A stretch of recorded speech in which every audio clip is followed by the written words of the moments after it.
Welcome to Hot Topics After Dark with your host, Q Wiggins, architect and survival enthusiast, and Jeffrey DeShawn, strategic advisor, coach, and author.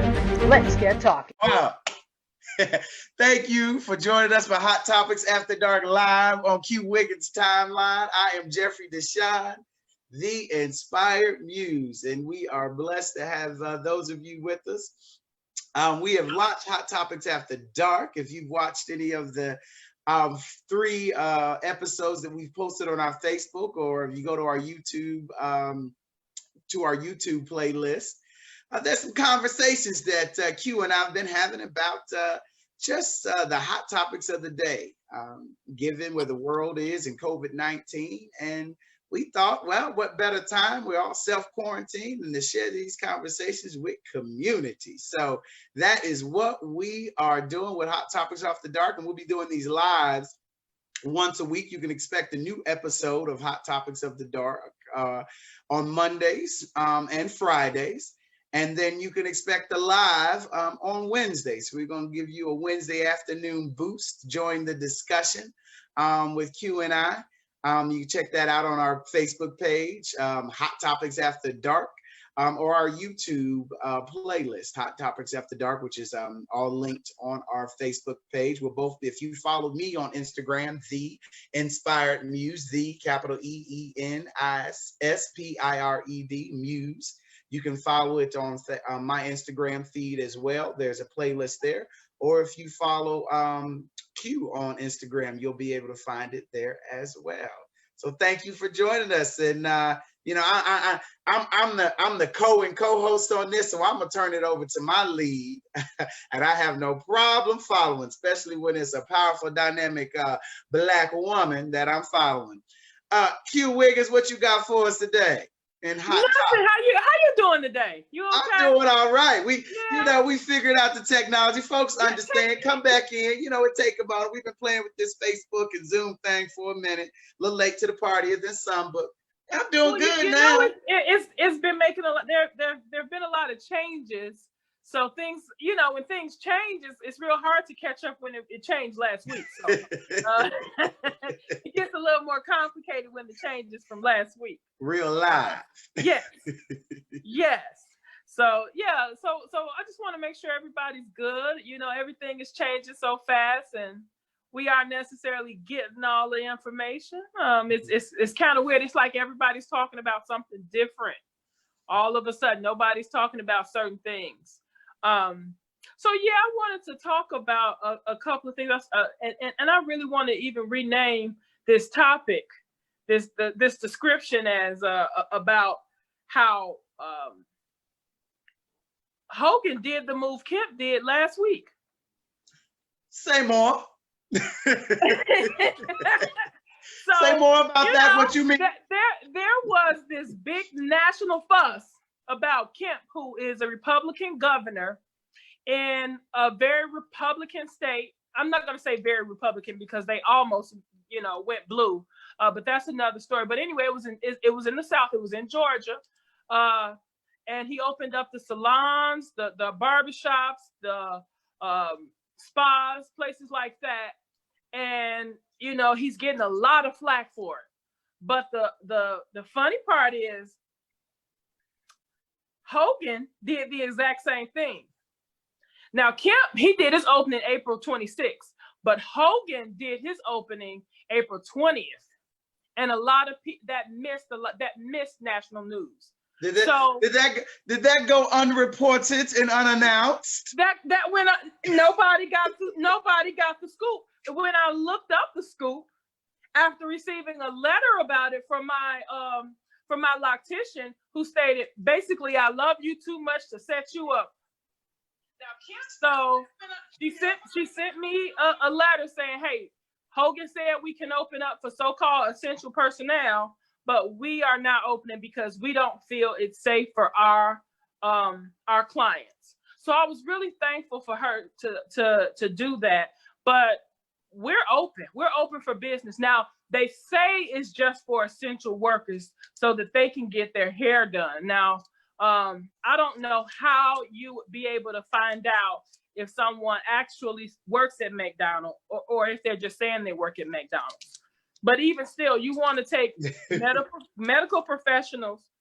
Now, if I'm a guy and I'm getting my hair, getting my beard done, tell me how you do that with a mask. And these people are exposed to the dangers of, sickness every day. But they now are able to go to the salons and the barbers and be taken care of. And that's going widely unnoticed. So, had you heard anything about it, Jeff? No, I had not heard until you one heard it. Flagged it for me. And then I went back in my email and noticed that I had received a notification from the barber salon that I used to patronize before self-quarantine. It's interesting. I mean, so this is one of those things that, there are a lot of folks that I know. We live in the district, but I'm right on the Maryland line, and a lot of good brothers and sisters in Maryland who have been found Governor Hogan, a leader that they can work with and communicate with, which is important. Set partisanship aside, I think partisanship is part of the problem why we can't solve basic problems these days. And so the fact that folks are able to work with Hogan is a benefit. But I say to folks, this is where you got to be hyper aware, because set partisanship aside, the fact that there wasn't a larger awareness in the DC metropolitan area that had happened. As I checked and talked with folks who weren't aware, as you we weren't. And it's like, you got to be aware in these moments of what's happening, because that's key information in regards to managing the spread of this thing, right? Who's crossing over into state lines and patronizing spots, like the limited that I know around sort of public health management of contagion. And so it was interesting that this was undercover, after dark. No, Jeffrey, let's get it right. Because what were we talking about? His hero moment, because his wife made a negotiation with the South Koreans and they went and got us PPE. And he was the Republican hero. Magic was there word. There was a lot of hoopla around, should we trust this Republican governor of this Democratic state? But he was, Hogan was, he was saying a lot of things, very middle of the road, but we got tricked, because at the same time, if it was opening up on the 20th, that means he was planning that at the same time he was grabbing the PPE equipment, which somehow got national news, but it didn't make national news that he was opening up the salons and endangering these communities. Because Prince George is like, I live in DC and I walk to PG. Okay, when I walk down to the grocery store, so PG is right there, and it's heavily diversified. Okay, PG very diverse community. Is the richest Black county in the country, richest Black county in the entire country. So he opened up those salons. And you can go in there and say you work for McDonald's. I mean, what are they checking ID? Are they calling for verification to get your hair done? I mean, really. So tell me more about this. So it sounds like this was marketed as particularly targeting essential workers, right? So that those marketed have to work can still get their hair cut. I mean, I have colleagues who do this every day on television. And we don't want them looking like me. This is live Facebook, so it is what it is. We live and real. But so I get it on one hand. It's just interesting to me, the strategy around the announcement of it, right? So I get on one hand, you sort of don't want to churn up fear and additional sort of chaos. But then at the other hand, I would think that you really would want awareness in the broader community, so that folks can make informed decisions. Now, you don't want folks running out, woo, go get my hair done, right? If folks don't need to be in motion. So I get that. But at the same time, sort of, we're in days and times where I think, covert communications just should be made aware. Like, you need to pay attention. Like, okay, so you slipped that out quiet. Now I need to, he didn't just slip it out quietly. He covered it with telling you to turn your head the other way. Like, no, this is like, now I understand. Like, it might have all been planned with him and Trump. Like, okay, you have to be my enemy because I have to, he has to be in place when the Republican apparatus says we need you to do this. So we're watching all of this heat that Kemp is taking, and Hogan is sitting there like knowing he did the exact same thing, and there's silence. There's radio silence. So, at this point, I feel like he knew it. It's just they tried to slip it up under the rug, and when you think about some of the other times he's shown up for his party, when there was a bill on the floor to try to get ex-convicts the right to vote, he lobbied against it, not just said he wants to be, cause like how often do we see governors, the actual governor lobby it? So he lobbied against it. And then when he didn't get the legislature to agree with him, they went ahead and passed it. So when they sent it to him, he vetoed it. And after he vetoed it, they said, you don't know who we are. This is Maryland. We want this, and we told you we want this. So they overturned his veto. But he tried it. He tried to keep ex-convicts, which were, a large proportion of Black men who would vote democratically. He tried to keep them out of the democratic process. Yeah. Well, so he was showing up for his party. Well, that's why I've said, in a previous episode, that while many folks of us are sort of looking at the federal apparatus and mourning the loss of a functioning, equitably functioning executive branch, now is not the time to get locked in sort of the anger and fear of what's happening at the federal level, because what our governors and state leaders are showing us is that they can't shake, even in this era of hyperpartisanship and division, they can't shake their active responsibility on the ground, right? Yeah. And so as we seem to not be getting the response and engagement that most would prefer alike from the federal branches of government, that now is the time, folks, to not shake your civic engagement responsibility and turn your head to your state delegation, your governor, your congressman, and your senators, and say, baby, let's talk. Yeah. We get what's happening in Washington, right? But I lives here in the great state of North Carolina, Virginia, Georgia, wherever, Maryland. And I'm going to be here, was here before Trump, going to be here after Trump. So we need to talk, and I'm going to keep I pay my taxes, I work, I'm in the system, and that kind of, so we need to talk. And so folks need to, it's so important that you brought this topic around Maryland, because, other Georgia getting the attention in news.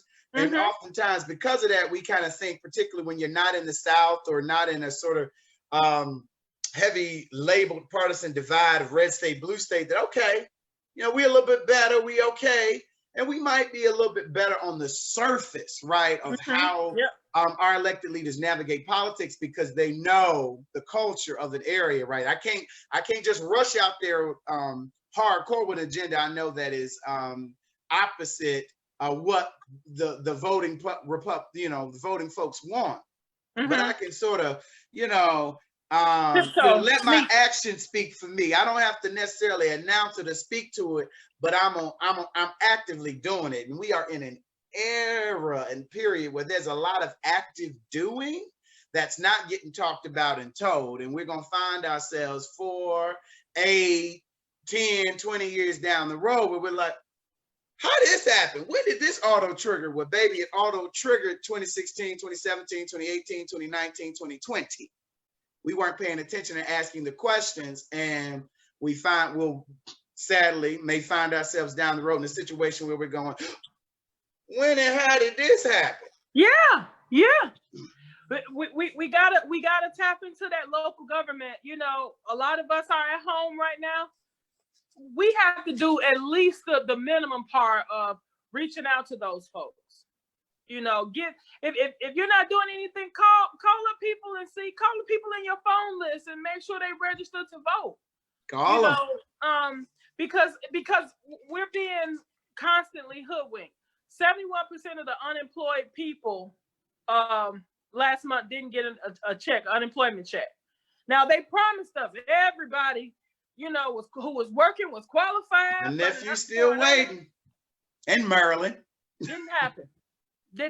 Most of your hairdressers and barbers did not get it. 1099, quote unquote, were eligible, but they did not get it.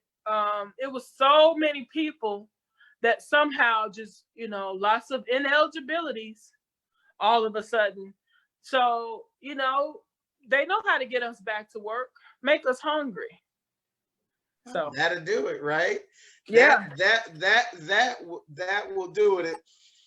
And it's sort of, you know, it's a tragic situation. You know, the reality is there are many folks who, you know, are finding ourselves in really dire economic situations. And I often repeat something that I heard John Hope Bryant say years ago, actually at a disaster and recovery conference for folks who work in response to disaster and recovery. And he was talking about how we love to, you know, run to the site of the crime, scene of the crime, you know, after a disaster, right? Yeah. But the reality is that the crime that we now are mourning actually began well before that disaster, right? Because most folks are usually in crisis before the actual crisis moment hit. And so we're here in a moment of health crisis, economic crisis that actually wasn't brought on by COVID-19. Right. Yep. So the reality, what we're seeing is the manifestation of the illness and sickness that has permeated our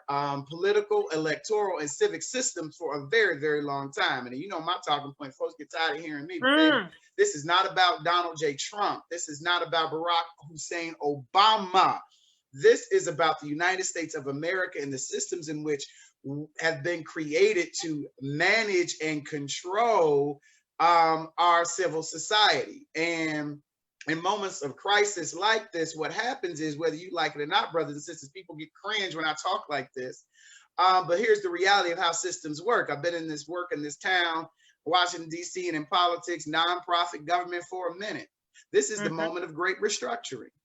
And so we can sit on your hands. You can sit, wait, and be told what is going to be for you in your future. You can sit and wait to be told how the process and procedure should be for you to navigate what this future is going to be, or you can lean in like Hugh is doing now, heighten your awareness and begin to speak truth to life. Because here's the thing, if we don't speak to the questions that we're having in this moment of great question, if we don't speak to the uncomfortableness that's happening, if we don't speak to the uncertainty, what will happen is we will wake up and find ourselves in a created reality that then we are trying to now align ourselves with.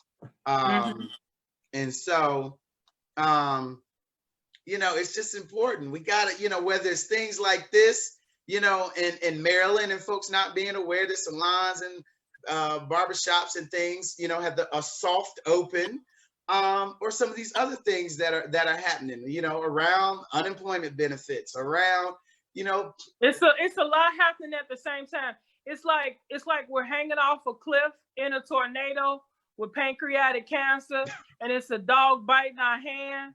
Like, what you gonna do first? You know, don't throw your hands up like I just did, because that became. But it's a lot hitting us. It's too much to deal with. Like, I can't deal. I know I can't deal with the weather. You know, I have very little to do with this animal biting me. You know, maybe like when you got pancreatic cancer, you know, you know how that goes pretty quickly. Like, and you're dealing with all of those things that you really don't have a hand in. But here we do have a hand. We can see a little bit into the future about what's going to happen, because we can look at the past. Yeah. The past is a fantastic reference. I don't know. I think that's how we you know, the point of this video, I just wanted people to know that Kemp isn't the only one who needs to be looked at. And you know, in this Democratic area of Maryland, we need to know what people are doing while they are looking like heroes.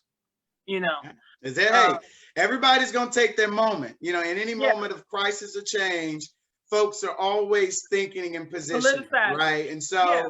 this isn't to, you know, heighten fears or sort of to be the, you know, No. tin-hatted, somebody said a tin-hatted person, a conspiracy person, but people, family, we have to be aware. This is a moment of restructuring. History tells and us. realignment. Yeah. Say again, History tells us you know, you don't have to go completely with history, but you can kind of look at the path of what's happened and see what happens again, not just ours, but world history. And you can see, you know, you see how it works. So yeah. that's all. Hey, I always say the new kids on the block, you know, America, we are the new kids on the block when it comes to a health pandemic in the world. You know, so we got a lot to learn, as we always have a lot to offer to the world, but we have a lot to learn.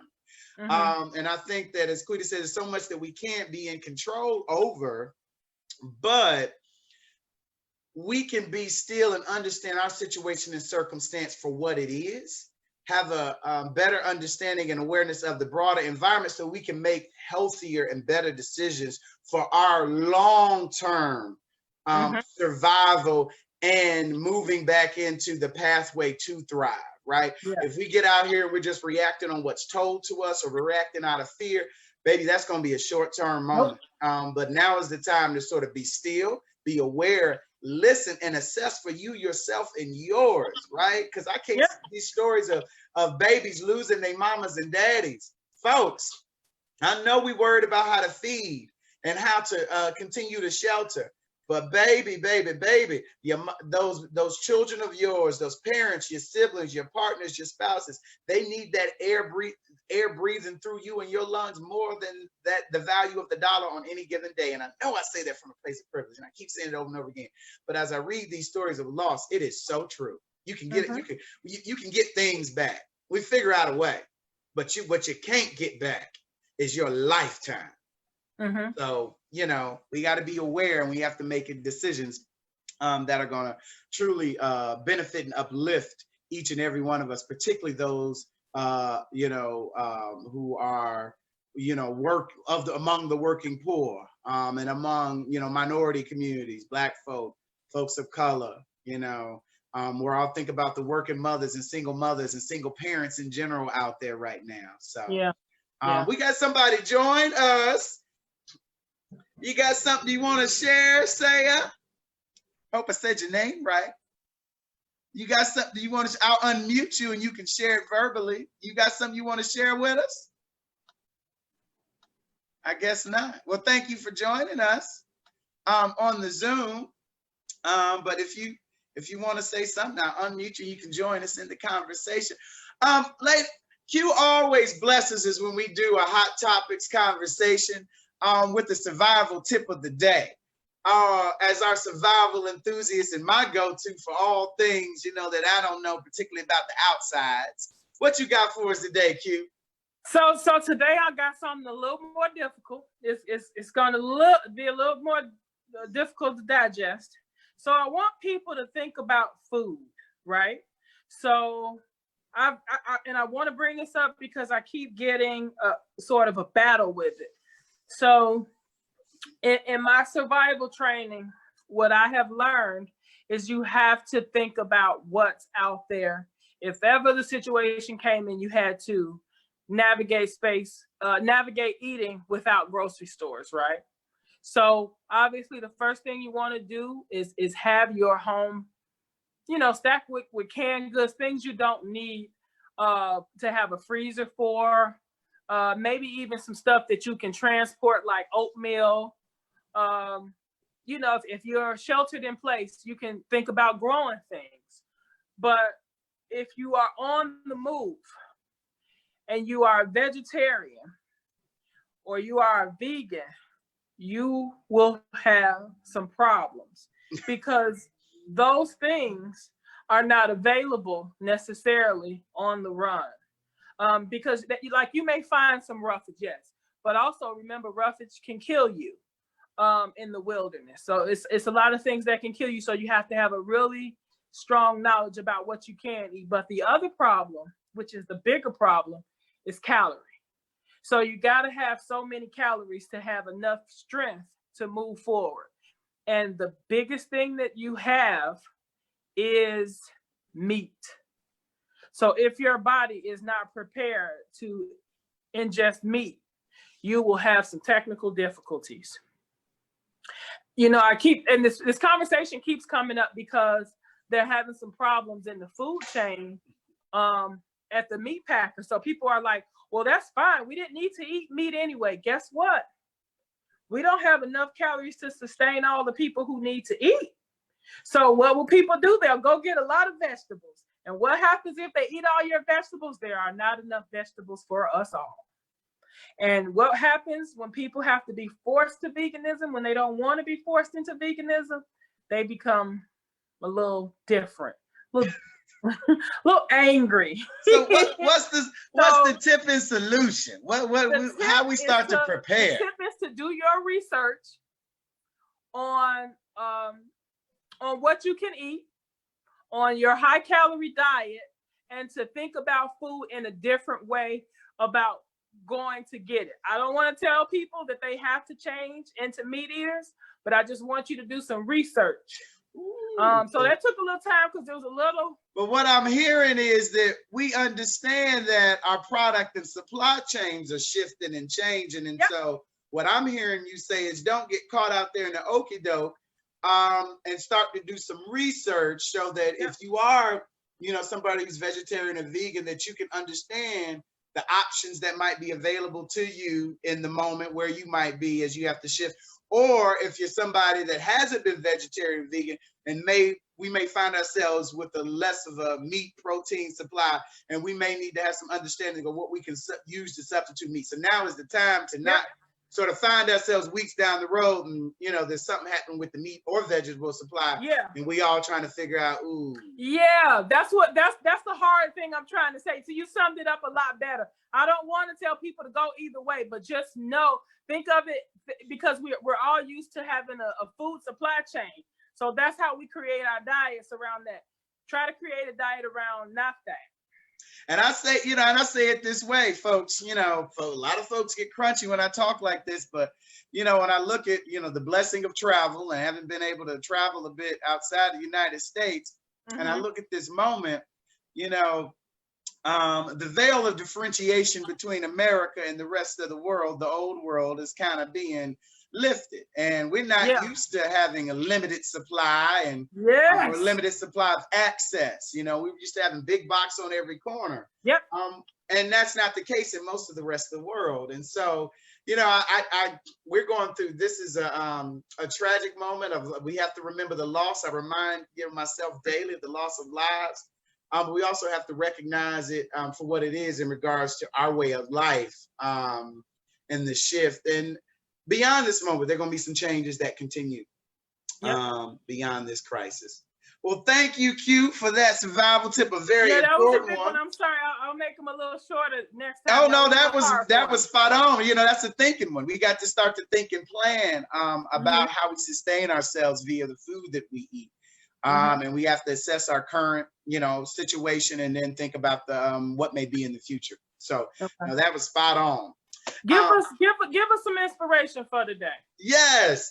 So I'll close us out with an affirmation that I will share for folks. In these critical times, is uncertainty. Sometimes it's just brings on fear and anxiety, and I love affirmation. So I'm going to share one with you that I frequently go to, and it's a little bit of a poem.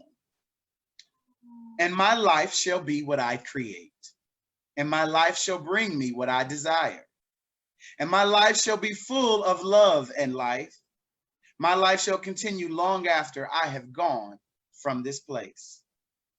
In the end, all that matters is how well you lived, how well you loved, and how well you learned to let go.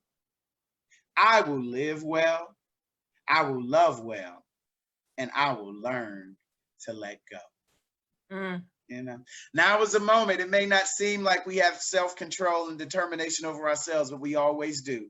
And our lives can be and shall be what we create and what we desire.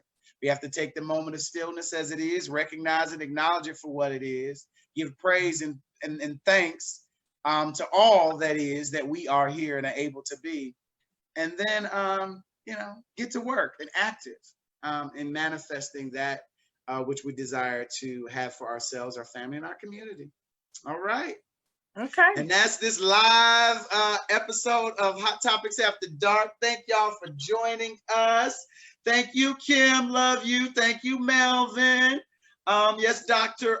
Morton. Thank you so much. Thank you, Ransom. We're looking forward to having you on the show and blessing us with some operatics. Thank you so much, Elisa, Everett. Oh, Mr. Hamilton, thank you for blessing us. Oh, so much. Thank you, Deonna Mitchell. Thank you so much. John, Jar Wesley, thank you so much. Brian, thank you for joining us. You know, thank y'all. So we'll be posting these Hot Topics After Dark. Check us out on Facebook, as I said. On Mondays and Wednesdays, you'll get a new Monday and Fridays, you'll get a new episode loaded. And then we're going to be doing lives on Wednesday. So join us for our live happy hour chat. And as always, as I end all of my sessions, all things are possible and there is nothing out of reach. Thank you for joining us on this episode of Hot Topics. Thank you. See you, Q. See you later, boo.